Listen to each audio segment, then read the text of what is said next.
All right, guys, welcome to this week's episode of the Inner Shift podcast. Today we are joined by John, and I'm going to get John to introduce himself, give some backstory as to what he does, what he's done in the past, and tie it all into today's episode. What's going on, guys? I appreciate you having me on. So for those that are listening that might not know who I am, my name is John Arpino. I am 31 years old. I'm from Brooklyn, New York. I started my weight loss journey almost 10 years ago now. I started when I was 22 years old. I was 520 pounds. I had bariatric surgery about a year and a half into my journey for medical purposes. I had a massive asthma attack in my house at 22 years old and code blued. So in layman's terms, I just stopped breathing. When an EMT showed up to my house, no one on the scene was ALS certified, which meant no one could give me epinephrine. And as they were wheeling me out of my house, I had an EMT tell me, "I'm so sorry." So at that point, can we curse on this podcast? Yeah, go for it. Oh, okay, cool. So at that point, I knew I was fucked. Yeah, I woke up in the emergency room ICU about an hour and a half later, hooked up to a BiPAP machine. And I knew at that moment in time that I had to change my life. So I started in the gym pretty much right out the gate. Well, actually, excuse me. From the hospital, they put me into a pulmonary rehab facility, which was like a place where old people kind of like rehabilitate after having a car accident, a stroke, a heart attack, stuff like that. And I was there for maybe like 3 months or so. And in that time, I wasn't making any progress at all. It was just not a place to lose weight or to hit fitness goals, right? Again, I was surrounded by people that were 75 years old and over. So one day in particular where I was just like, all right, I have to get out of this place. I was on a treadmill, and to the right of me, there was like the 75-year-old lady, and to the left of me, there was like the 70-year-old man. And they were on the treadmill and they were boogieing. They were doing like a 5. And I was doing like a 0.5. And I was gasping for air. Again, I'm still like 520 pounds at this point, severely asthmatic. And I said to myself the day that I left there, like, this is not a place that you are going to make any progression. You need to get into a gym. You need to get a personal trainer. And then that's exactly what I did. I joined a local big box gym by my house, met up with a trainer who is my trainer basically to this day. And I began my journey. In the first year, I lost about 90 pounds. But because of that bad asthma, I had a problem keeping the weight off because, for those with asthma, when you have a very bad asthma attack, you get put on a steroid called prednisone. And prednisone side effects is either you gain a massive amount of weight or it stunts your growth. So I was on prednisone for 15 years straight, no breaks, and I'm 6'5", so it didn't stunt my growth, but I was 520 pounds and I had my own orbit. So with that being said, I was having these asthma attacks every now and again, and I'd be put back on the steroids. And literally, like, I hate saying this because no one ever believes it, but literally overnight, I was regaining the weight that I was losing, right? So I was putting on 5 pounds, 10 pounds, 15 pounds, all because of just this medication. I was still going in the gym. I was still meal prepping. I was still eating right. But the problem was getting over the asthma hump. So I had a conversation with my pulmonologist and I had a conversation with my primary care physician, and they had suggested bariatric surgery. I was super against it in the beginning, super against it. I was one of those believers that it was a cheat. It wasn't actually losing weight. I didn't know better. Fast forward to now, I'm down 300 pounds, enjoying my best life. I am the spokesman for New York Bariatric Group, which is the same facility that I had surgery at 9 years ago. So, it's really cool to give back and to kind of enlighten and pass knowledge to people that don't know any better when it comes to bariatric surgery. Because I want to kind of, normalize something that should be normalized already, right? But before I talk, and you guys don't get to say anything, that's it. That's my little intro. Thanks for having me. I have a quick question in Sure. regards to that. You had mentioned you went through a period of, when you were on prednisone where you were gaining weight despite doing all the same things. Did you ever get an answer as to why? It's just a normal side effect of prednisone. Prednisone just naturally makes you gain weight. It makes you hold water. It makes you extremely irritable and extremely hungry for absolutely no reason at all. Okay. One of the main side effects is moon face as well. So if you look at any of the old pictures of me when I was super heavy, my face is like this big. You know, it's just swollen and puffy and red and disgusting. It's a nasty drug. Were you still taking it post surgery? Absolutely. I still have to take it sometimes to this day. Okay. It's probably something that I'll never totally kick out of my life, unfortunately, but I'm not on it every single day the way that I was growing up because my asthma was so much worse. So it's a double-edged sword, you know what I mean? Like, you need I'm to sure it lose improves weight. as your fitness level improves too, right? The asthma. Oh yeah, well that's exactly what I was going to say. Like, as you know, when you have as bad as asthma as I have, when you have a lot of weight on you, obviously it's harder to do things. It makes the asthma worse. When you lose weight, it takes the weight off the chest, it takes the weight off the lungs. It's easier to breathe. But again, it's a double-edged sword because you need to take this medicine in order to breathe when you're really asthmatic and in a bad asthmatic episode, and it makes you gain weight. You know, so it's hard to do both things at once, which is why my doctor recommended the bariatric surgery, right? Because it was going to take off enough weight in that little window of time where I would be good enough to be more physical, to be in the gym, to actually work out, to actually do cardio and things like that.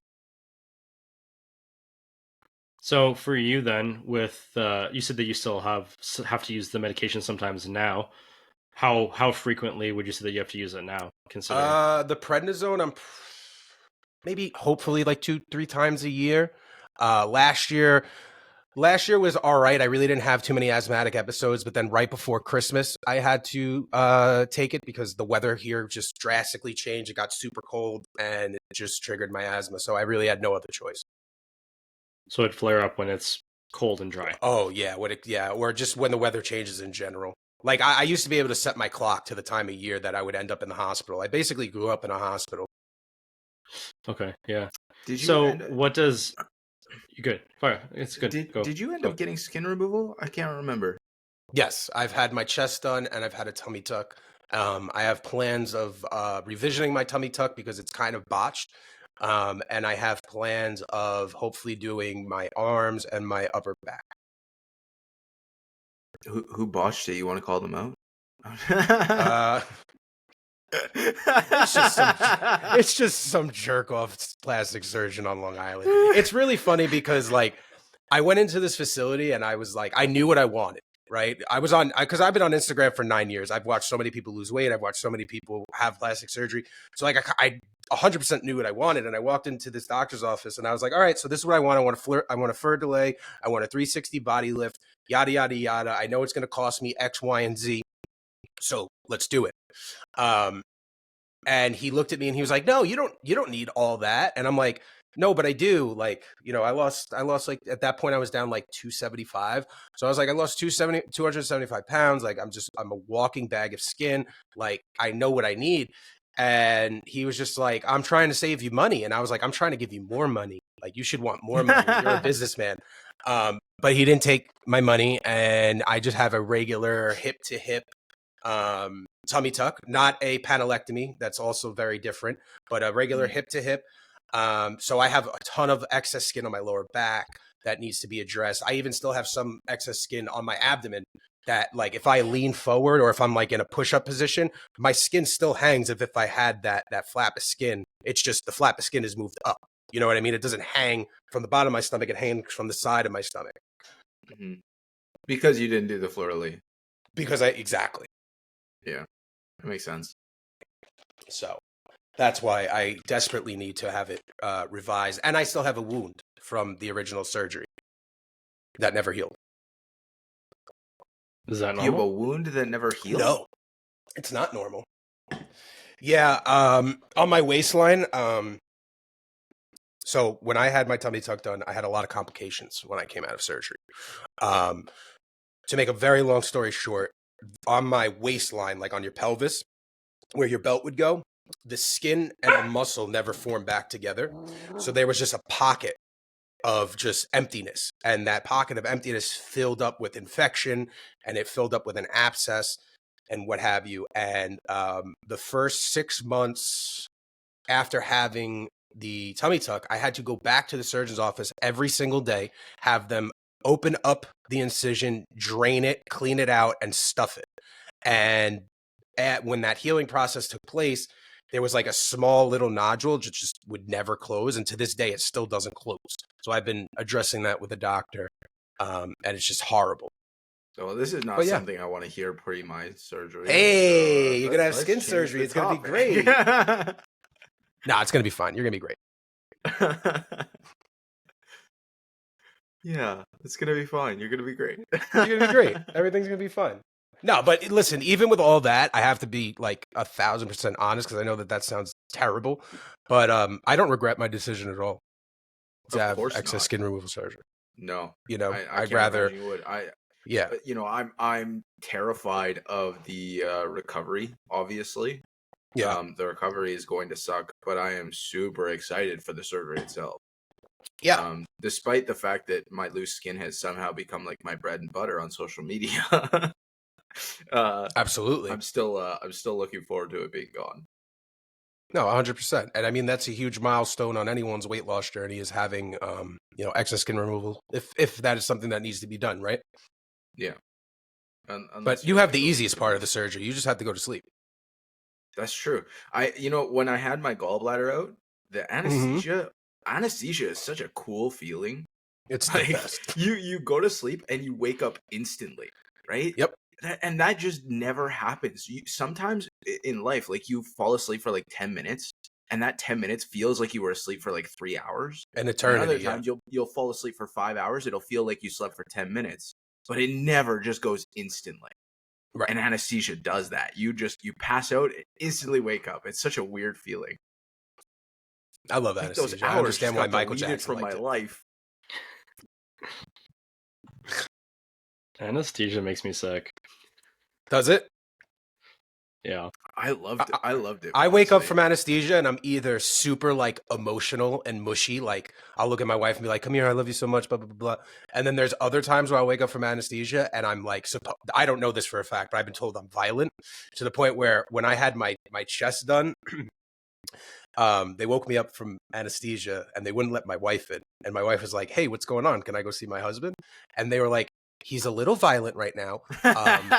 We don't know if he's normally like this, but if he's normally like this, do you want us to call like the police or anything like that? Like, is he abusing you?" And she was like, "No, he was just under anesthesia. Get the fuck out of my way. And like, let me go see my husband." That's so yeah, funny. supposedly I get super violent. I woke up just very confused. I've only been under anesthesia one time, and I remember waking up and just feeling like, "Wait, what's going on?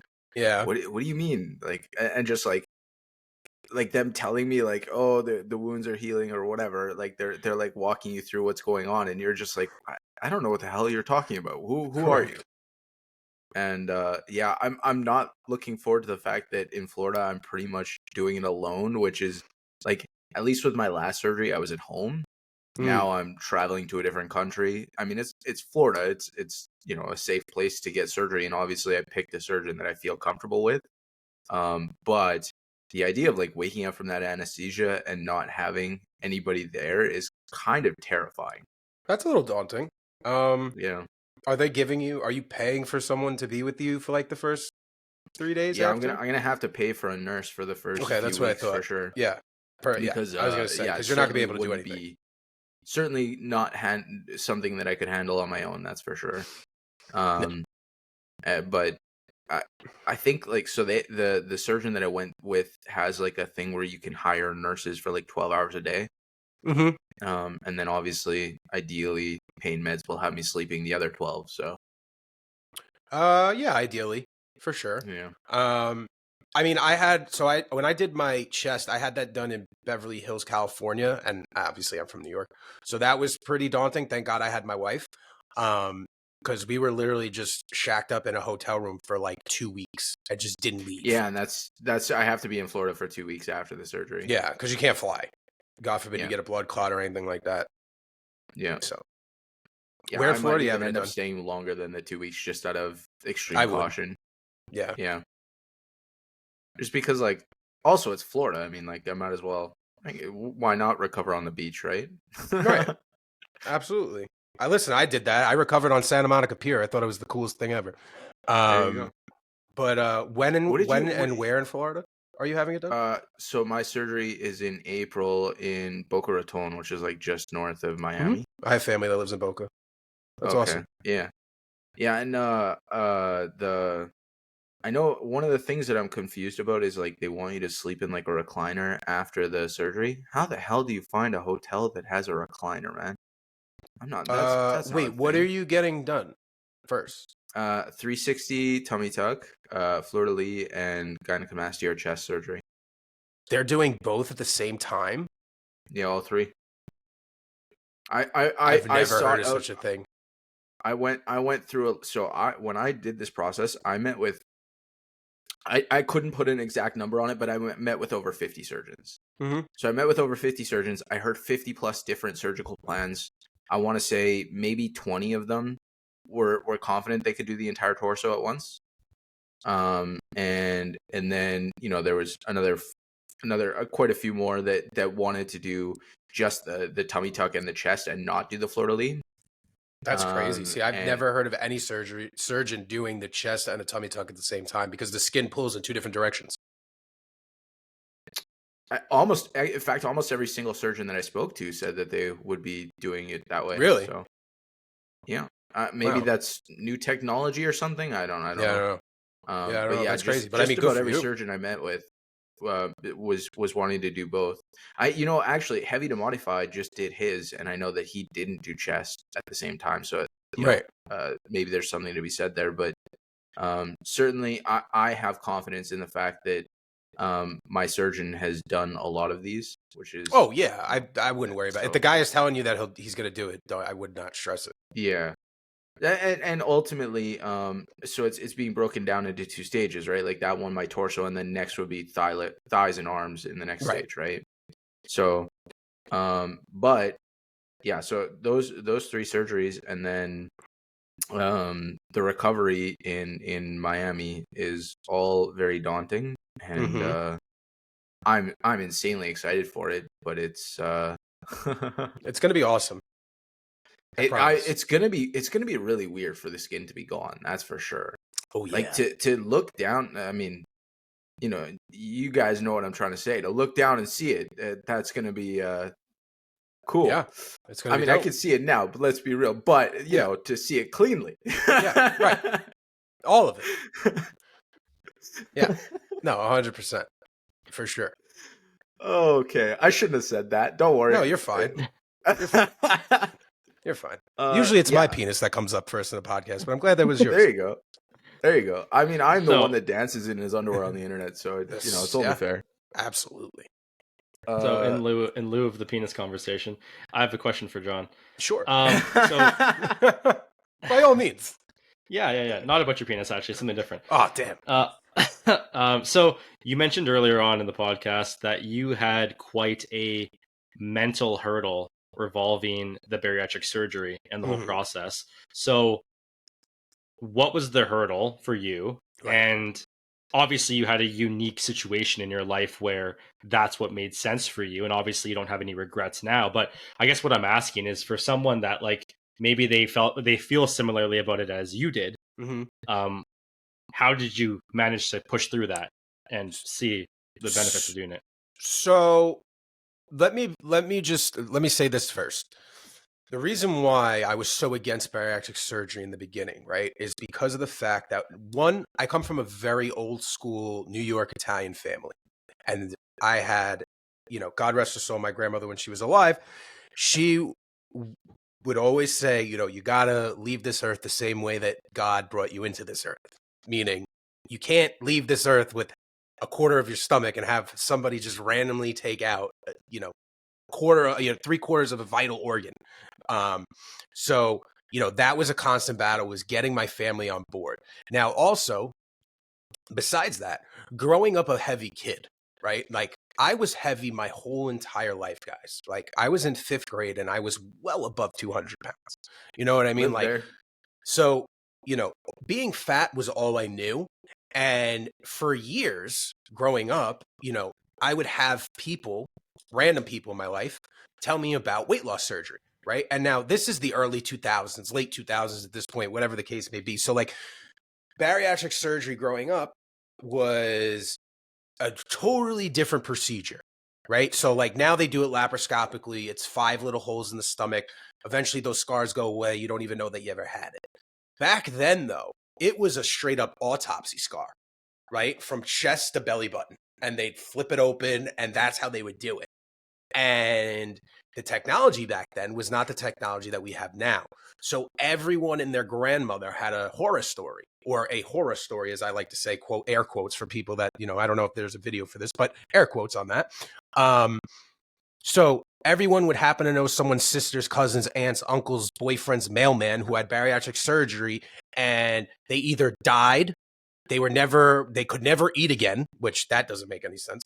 They could never eat again, or they developed another addiction, which is actually very common. So the third one is common. The first 2 are bullshit.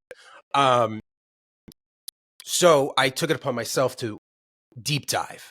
Now, again, there is not a lot of deep diving going on in 2015 around bariatric surgery when you're 22 years old, because not a lot of people have had it at that age, at that point in time, right? And everyone that I knew who had it was a female. So a lot of the concerns that I had, they couldn't relate to. You know what I mean? So I remember in particular what? What sort of concerns that females wouldn't relate to? I mean, mainly just being able to see a prick again. I mean, you know what I mean? Like, will I actually be able to see? You know what I mean? Like, how much weight am I really going to? Fair enough. You know what I mean? But besides that, like the closest person to my proximity that I knew that had bariatric surgery was this girl I went to high school with. And we weren't friends by any stretch of the imagination.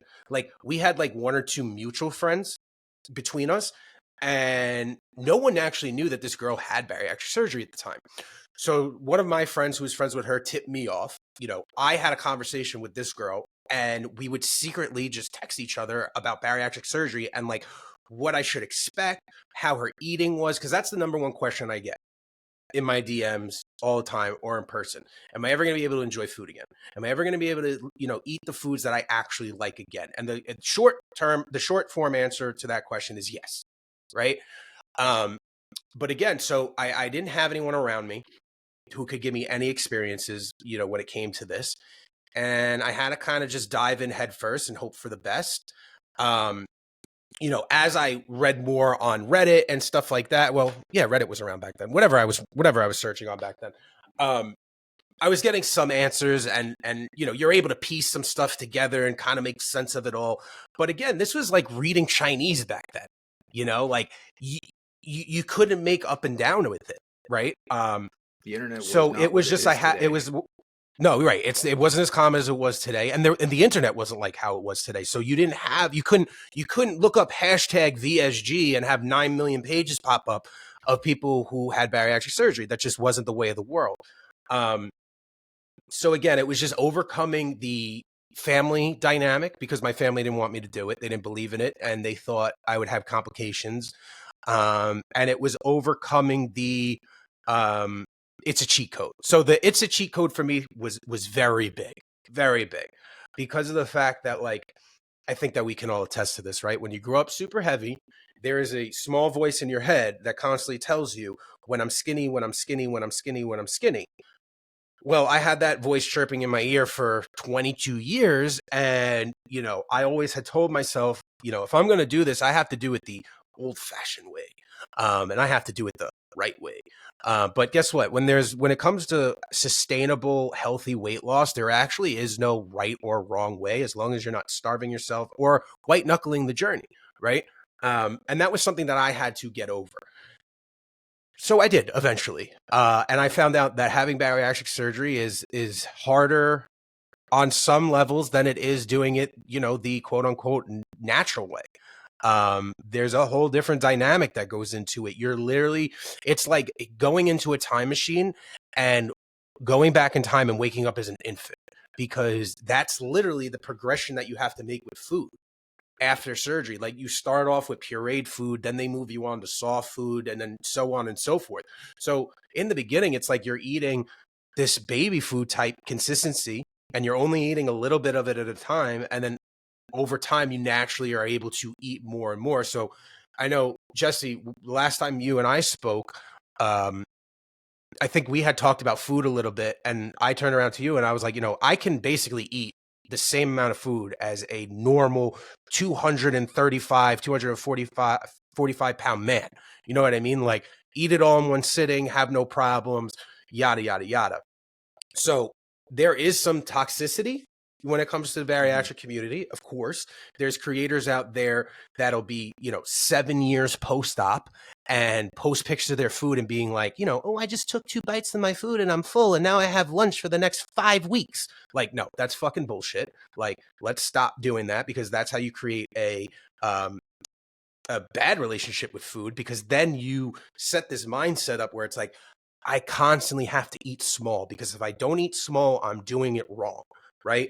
And that just leads to so many other complications. And that was something that I dealt with in the beginning, because in the beginning, there was a point in time where I didn't think they even did the surgery on me.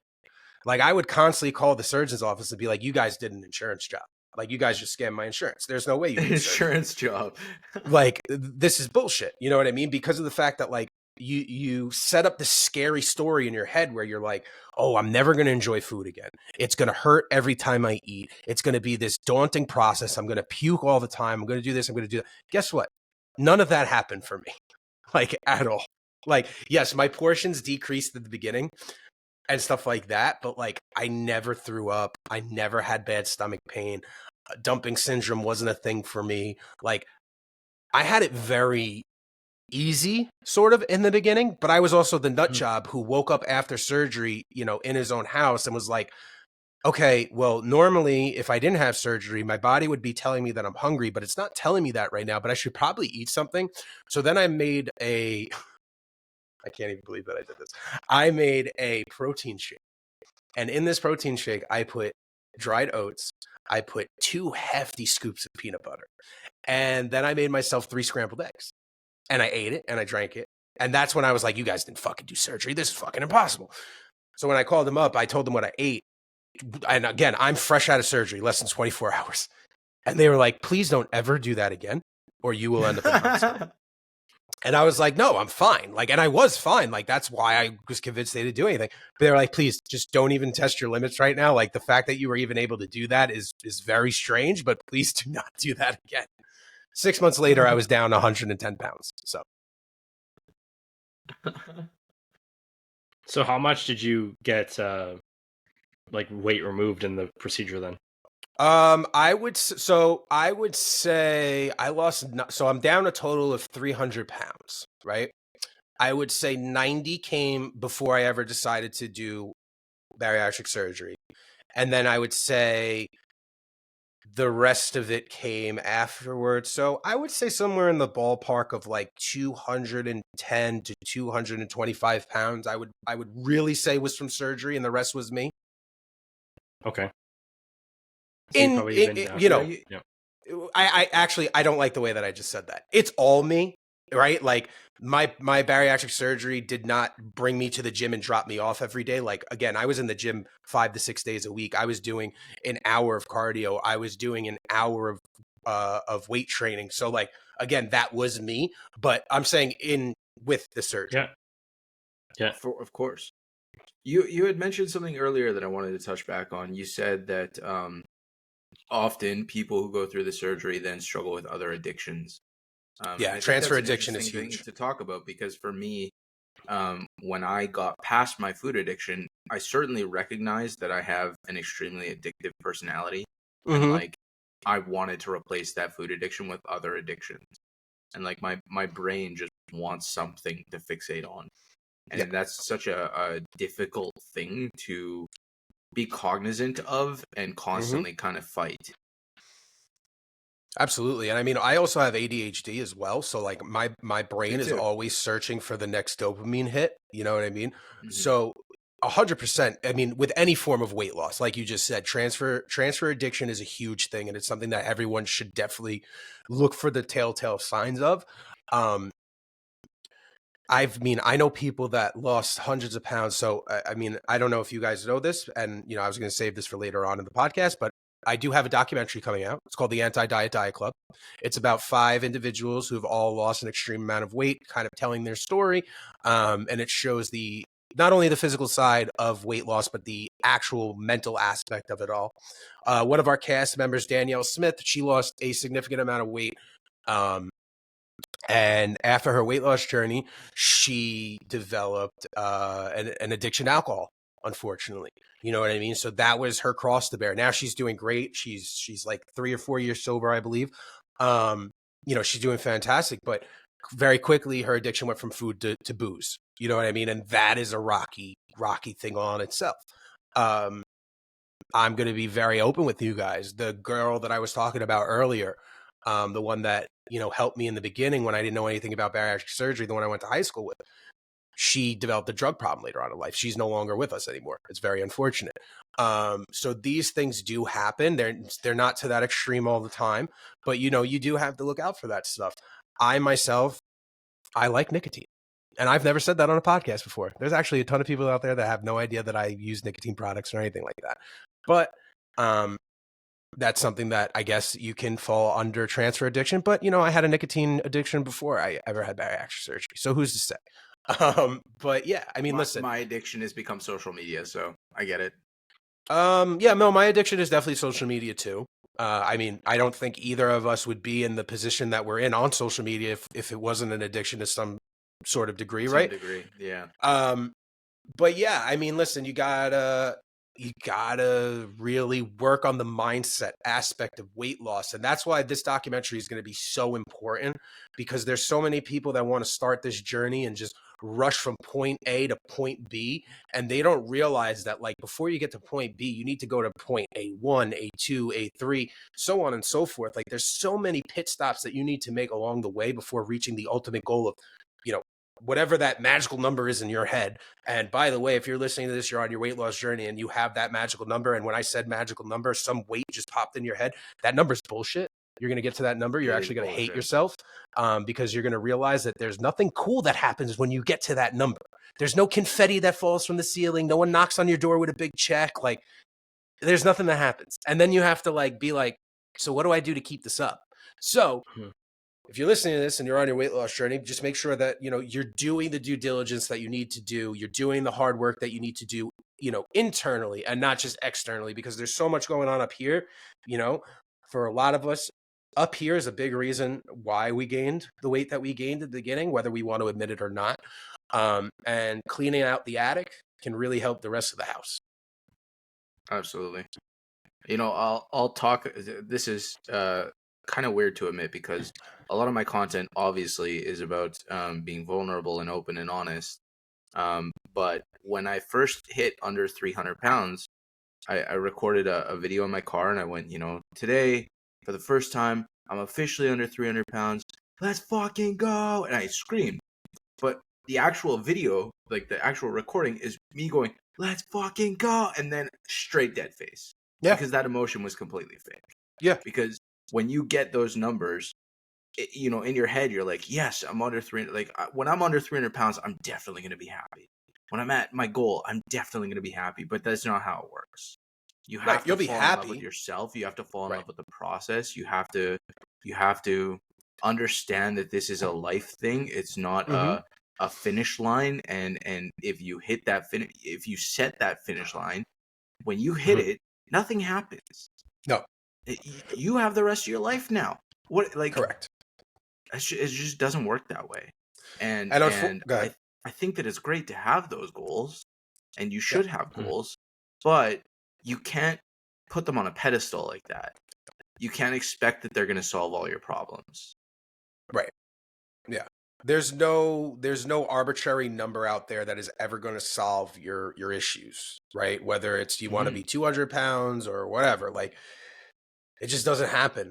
And you really need to set yourself up for what is going to be my life after I reach that goal. What is my journey going to look like? Because, I love to tell everyone, listen, the journey is never over, because it's not. But here's also the sticky thing that a lot of people end up, what ends up happening to a lot of people. And this happened to me for a very long time too. You end up in this mindset where you constantly feel like you need to lose weight forever. whether you've reached that goal or you haven't reached that goal, regardless, like you just feel like you need to lose more weight. And honestly, guys, like it gets to a point where like there's not any more weight to lose. Like if you lose enough weight, you're gonna look sick. And if that's the case, then what's gonna happen subconsciously is that you're gonna go into this like weird yo-yo phase. Not like yo-yo dieting, but more of like you're going to lose like 20 pounds and then like a month later or 2 months later, you're going to gain that same 20 pounds back or 15 pounds back. And then you'll be like, fuck, I got to get back in the gym or I got to work out harder, blah, blah, blah. And then you're just going to drop that same 20 pounds. You know what I mean?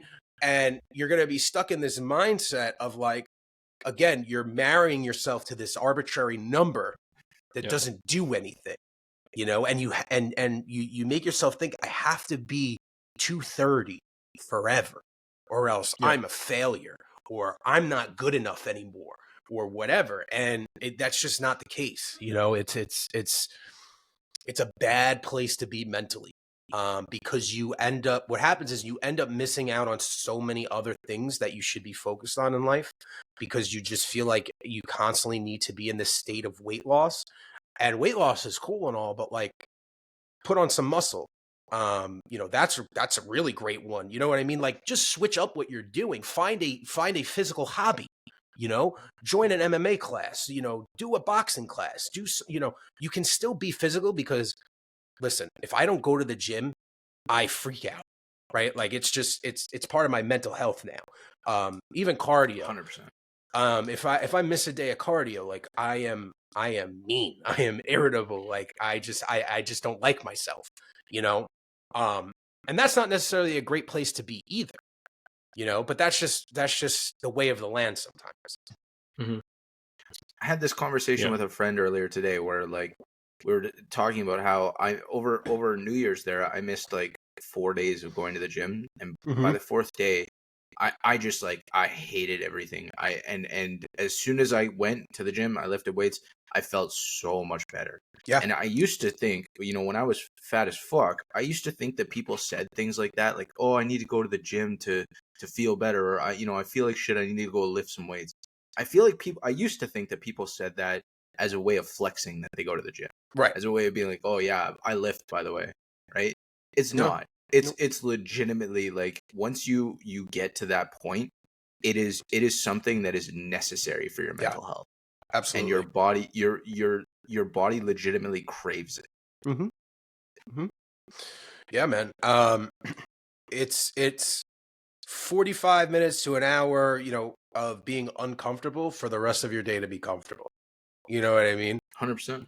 And that's just the way that I look at it. I don't even find it uncomfortable. No, exactly. No, I love going to the gym, but I'm just saying, like, there's people out there that just can't kind of like put that together. So, just to give them a little piece of that. But, I've been working with a new trainer the last 3 months, and he has me doing no cardio for the first time in like 9 years.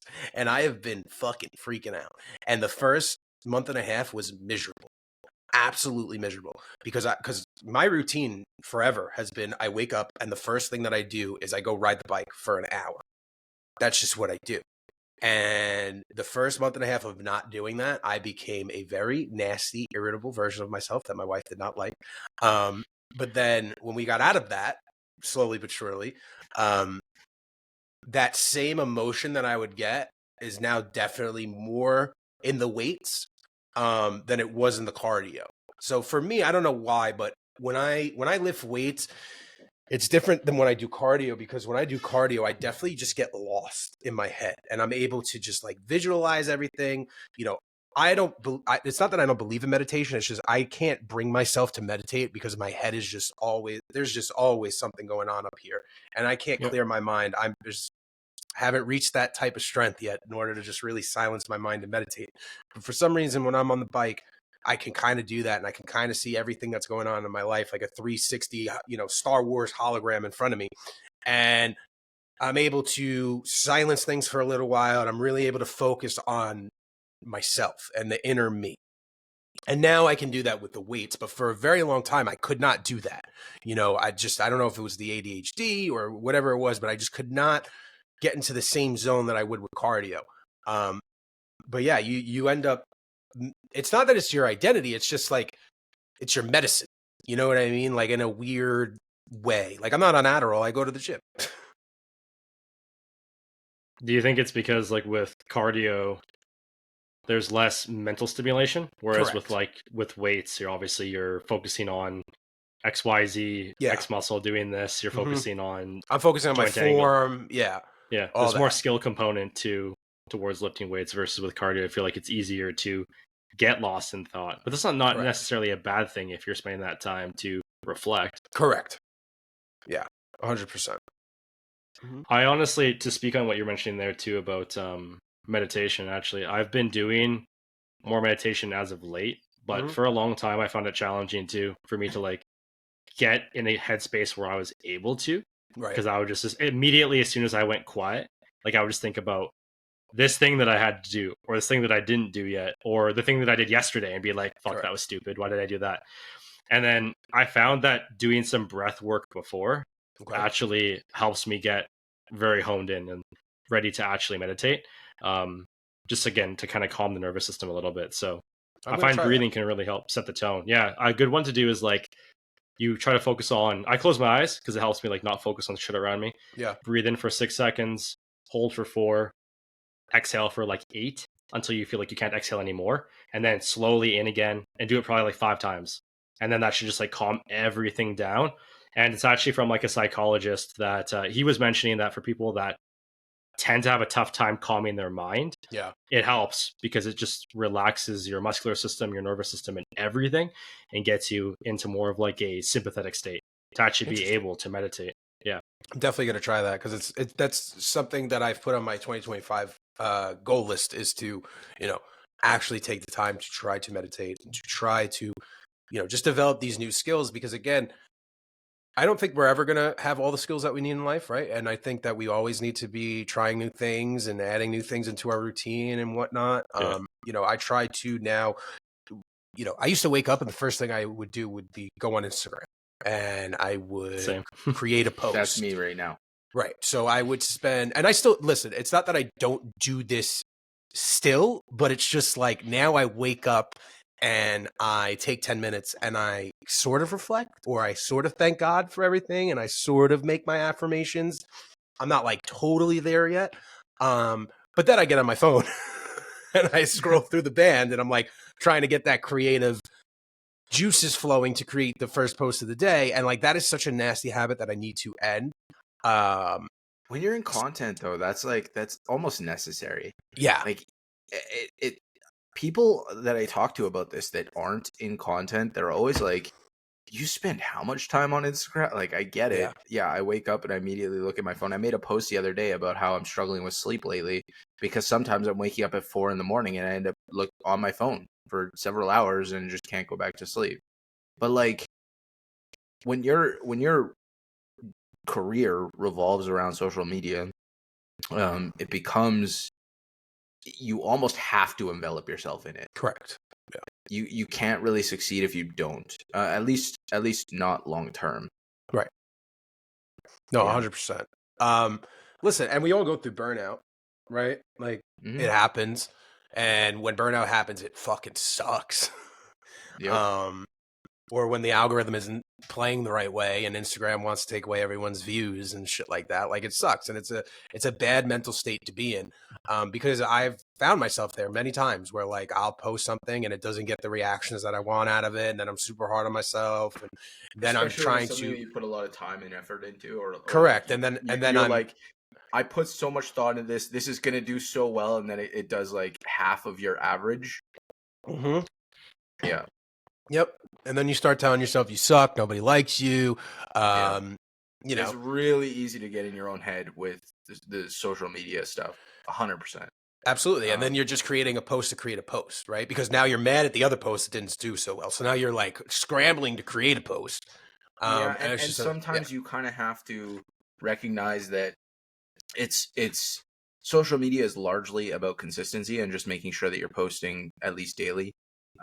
And that when you're doing that, it's impossible that every post is going to be good.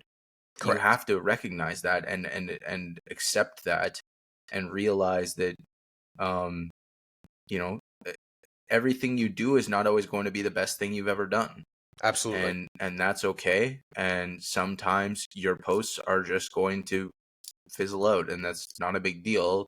There's always the next one, or the one after that, or the one after that. It's um you can't expect posts to do well, because if you do, you're just going to be disappointed. Absolutely. And every platform is different. Like I was just having this conversation with a buddy yesterday. I have a piece of content that has gone wildly viral on Facebook. Wildly. Like biggest numbers I've ever had in my life. I think right now it has like 21 million views on Facebook. And that same post, because it automatically reposts from Instagram, I don't actually post it myself on Facebook. That same post on Instagram has 7,000 views and like maybe 150 likes. I have the same experience with a lot of content where I post from Instagram to TikTok, and my post will have like several million on Instagram and get like 2,000 views on TikTok. Mm-hmm. No, it's crazy. And there's no way to predict any of that. Different, and it also has to do with like the initial reach, right? Your initial reach is going to play a big role in how it gets disseminated to people. So, right. Like right now, you're super hot on Instagram. Like your algorithm is very much in your favor. And that was me a year ago, literally around this time. I was going super viral on Instagram. It was like anything that I posted on Instagram, it could be the dumbest thing. It was going to go viral. It just didn't fucking make a difference. And then eventually that sizzles out. You know what I mean? And you have to expect that. Like it's ebbs and flows. It comes in waves and it goes. And if you get married to the idea that everything that you post is going to be a banger, you're going to be very disappointed. But I say all that to say this, because I know that there's a lot of people listening to this who are on a weight loss journey, who might not have a social media platform that they're posting to about their weight loss journey. Guys, if that is you, that is okay. Posting on social media does not come with the territory of losing weight. You don't need to share your progress. You don't need to be open about all this stuff. You do not need to be as vulnerable as a ball bag baguette to the left of me. And ball bag baguette, I like that. Yeah, man, that was my favorite video. Like, because there's so many people. John, I don't want to know why. It's the ball bag baguette. Actually, no. Wait. That one and the penis tuxedo, whichever, or the ball bag tuxedo, whatever I called it. But anyway, just don't start your weight loss journey with the intent of becoming Instagram famous and getting a career out of this, right? Because you're going to be sourly disappointed. I didn't begin my weight loss journey. A lot of people DM me and ask about if they should start posting their journey on social media. My first response is always, how thick is your skin? Yes. Because if you are not insanely thick-skinned, don't even fucking think about it. Mm-mm. Like, it is... And if you think you're thick-skinned, I want you to think again. Yeah, 100%. I grew up fat in the 90s, and I was... Amen. You understood. You understand. Amen. Kids on the playground, when we grew up, they were significantly worse than any troll on the internet today. Oh, yeah. And I'm desensitized to that shit. Like... You have to understand, I survived the early versions of AIM, guys. Like, exactly. I say this all the time. I said this to my therapist one time. Like, there wasn't the name for cyberbullying when I was getting cyberbullied. Like, no one would even think that was a thing back then. But you bet your fucking bottom dollar on MySpace and fucking early Facebook, I was getting cyberbullied left and right. 100%. Yeah. People making up fake screen names and shit. Like, the hate comments that I get these days, like, when you get them, you kind of just laugh it off, because it's like, bro, I've had 7,000 people throughout my life say that. Like, do you really think that you saying it is really going to get to me? Right. Like, I'm 31 years old. You think you're the first guy to actually think of that? Come on. Yeah. Yeah, it's pretty crazy that, but again, if you aren't that person, if you get hurt by words, or if you are not extremely secure in yourself, you probably shouldn't be posting a weight loss journey to social media. And also, you shouldn't be trying to lose weight because of social media. Correct. Like, social media should not be your driving factor, because I got news for you, that's not going to work for you. Nope, not at all. And also like consumers, people, they're able to tell when you're posting for the wrong reasons, right? That's not to say that there's people that 100%. Yeah. don't slip through the cracks and accidentally get famous when they shouldn't have gotten famous at all with the weight loss journey. But like people can 100% tell when you're disingenuous and you're only doing this for the fame factor. And I feel bad for the people that follow those who have only gotten involved for the fame factor, because they truly don't give a fuck about you. They don't truly give a fuck about themselves, and they're not going to give you the advice that you need. I really try to be like a really good example for the weight loss community online, and sometimes I'm not. Right? Like we all have a bad day and we all make a stupid video and we all say stupid shit and that happens. But at the end of the day, I try to make this like a really cool and safe place for people to actually, ask the questions that they need to ask and stuff. Because I remember being that 12, 13-year-old kid who was severely overweight that didn't have any representation in anything, who couldn't look at someone and be like, okay, that guy was like me. He got out of it, so I could get out of it too. Like that didn't exist. So, I do this for the younger version of me who I know needed this, because I know that there's another version of me that's sitting out there somewhere who's on some social media platform just looking to see that someone made it out alive. And that's why I post, and that's why I'm so consistent with the posting and doing the content and, saying the things and calling the fucking people out that need to be called out. Yeah, that ties in nicely to, I think Jesse and I had this talk, it was like last podcast or the podcast before that too. If like one person that's struggling can watch the podcast and take something away, then that's like a huge win, right? Absolutely. If one person can watch it and be like, you know what, I was this close to wanting to stop, but listening to this gave me some hope. Yeah. It allowed me to see like, this is just a temporary feeling that I'm experiencing right now, and I will make it through this. And honestly, if that one person can watch that, then that's a huge win for us, man. Absolutely. Podcast. Hell yeah, man. I mean, that's really the name of the game, is just giving back and helping others. To me, it is. I mean, there's other people out there that don't think that way, but I think I think we're all aligned in that. Yeah, to each one teach one, right? That's the saying. For sure. Yeah, I mean, I can't relate to you guys with the weight regards of everything with this, but I did for a long time deal with a lot of emotional related issues with food, and had a terrible relationship with food for a very long time. And it still comes up in little glimpses now too, right? I'll have an insane week and I'll just be leaning towards food way more than I would normally be. And what I try to do is like just talk about it, because I think that's the big issue, is it's not talked about very often, especially like with men. Yeah. So I think it's very good to like bring some light to it about like, hey, these struggles are common. They're legit. It doesn't make you less of a person. And then just try to create some, like you said before too, like relatability with it all.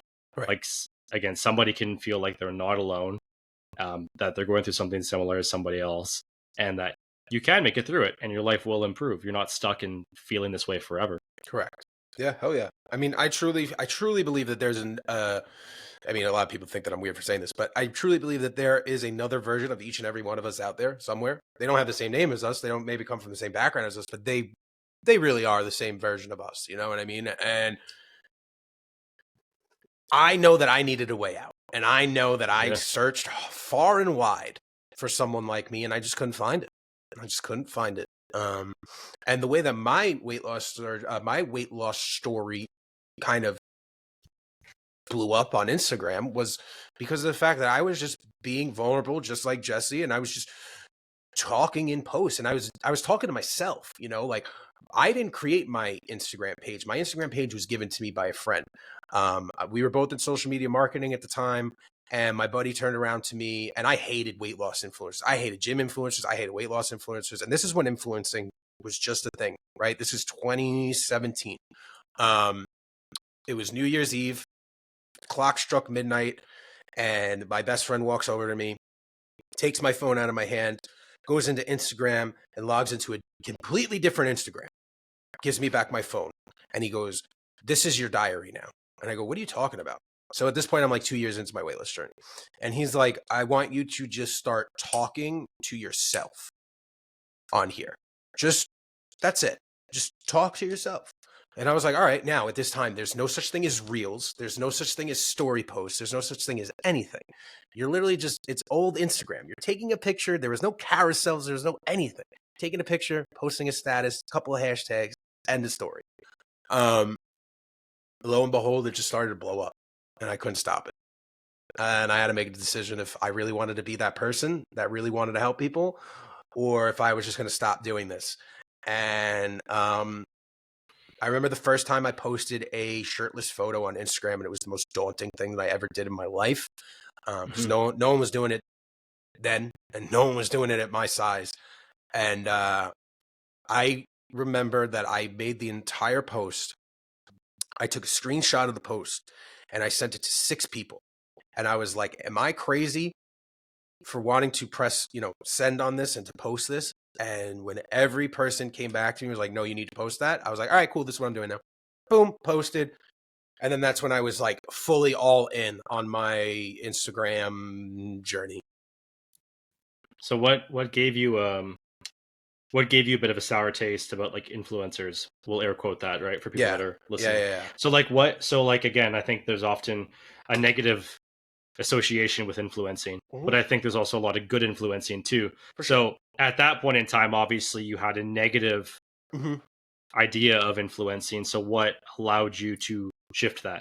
So again, so this was the very early days of social media, right? So I need you to really picture the first crop of influencers that you remember, right?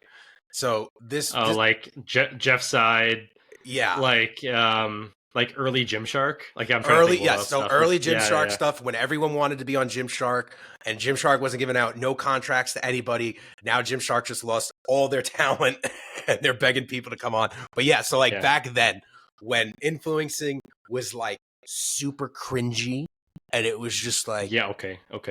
Yeah. So that's why I put a bad taste in my mouth, and I always just like, again, like Jesse had said earlier in the podcast, I looked at it as if they were trying to flex on other people.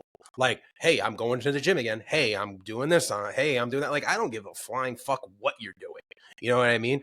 And then I figured out after a couple of talks with some people around me who were in the space that you can be anybody that you want to be. You know what I mean? Like, you don't have to be this annoying promo code pusher. You don't have to put on the stupid voices and whatnot. And that's how I've been. Everyone, you can be who you want to be. Yeah, absolutely. So that's kind of what I've done. So like, I'm 9 years in the game, boys. Like I've seen it all. I've done it all for the most part. I literally just accepted my first supplement sponsorship recently because I don't believe in that shit. And I won't stand for a brand that, promises bullshit and puts bullshit in their products. You know what I mean? So it took me 9 years in order to say, okay, I'll work with a company and push promo codes down people's throats every once in a while. You know what I mean? But like, I didn't really fuck with that stuff. I was the kid who, when the pandemic first hit, I was the kid who was doing giveaways. I was DMing random companies all the time, right? During the pandemic, when everyone was stuck in their house, and I would be DMing these big companies like your fucking who's the big protein pancake company, Kodiak Cake. So I'd be messaging people like Kodiak Cake and other brands, and I'd be like, yo, people are stuck in their house. Let's do giveaways. Let's give back, right? Like people are freaking out. Nobody knows what's going on. And for the first 2 years of the pandemic, I did a giveaway a week, every single week, with random brands that have never spoken to me ever again. But like, that's what I wanted to do. That was like the environment that I wanted to create. Like, I wanted to be the person for the people, the voice of the voiceless. In a time with no hope, you wanted to create hope. Correct. Yeah. Obi-Wan Kenobi, you are my only hope. I wanted to be Obi-Wan Kenobi. Well, that's legit though, because I feel like no one else was really doing that, and with all that excess time, people were just sitting around thinking about like, is this the new permanence of life? Is this how things are just going to be? Is this the new state of the world that we're just gonna have to get used to? Yeah. And it was weird because like weight loss and working out social media at that time took a nosedive because of the fact that you couldn't go anywhere. The gyms weren't open. So unless you were somebody who was close to a gym owner, you weren't getting into a gym. Thankfully, I was, and I was still working out kind of consistently. But when the pandemic was like super scary and no one really knew what the fuck was going on, like we set up a gym in my buddy's backyard and we were like, all right, I guess we'll film some stuff here, but at least we could still work out a little bit. You know what I mean? Like there was people who weren't able to go to the gym at all, or they were so scared that, they wouldn't even leave their house, So I just wanted to give that little glimmer of hope. Yeah, which is, I think we needed more of that too, because I think most people you talk to were, like either they were terrified to leave the house, or they were like the opposite end of the spectrum, where they're like, this is fake. Yeah. Yeah. And like, obviously we won't talk about COVID on this. Let's keep this let's not get COVID-free into podcast. But yeah, it's what I'm trying to get at here is I think it's good that you were able to make light of add some dark time in life where people were scared, losing their mind because they didn't know what was going to happen. Absolutely. And I say that to say this, like, that's why you need to learn how to pivot, because anything could happen, right? So like all these people, all these creators that have all this time and energy put into TikTok, and TikTok might literally be on the verge of closing in 2 weeks in the United States. Like, I hope you guys learn how to pivot. So I think we'll wrap it up here. Yeah. I have somewhere I have to be, unfortunately. So that's all good. Let's fire off socials though, so people can follow you. Absolutely. You can find me at JARPS_journey across all social media platforms. And if you guys would follow the Anti-Diet Diet Club _doc on Instagram, I would greatly appreciate that. We should be having a screening for that doc. Fire. Yeah, the trailer is awesome. Go check out the trailer. We should be having a screening hopefully towards mid-February, and we are in talks with having it on major streaming distributions very soon. So keep your eyes peeled for that. Other than that, that's really it. If you're looking for bariatric advice, follow New York Bariatric Group. And yeah, hit me up. My DMs are open. Thanks for your time, man. I think hey guys, thanks for having me on here today. Yeah, it was a great chat. Absolutely. Thank you, boys.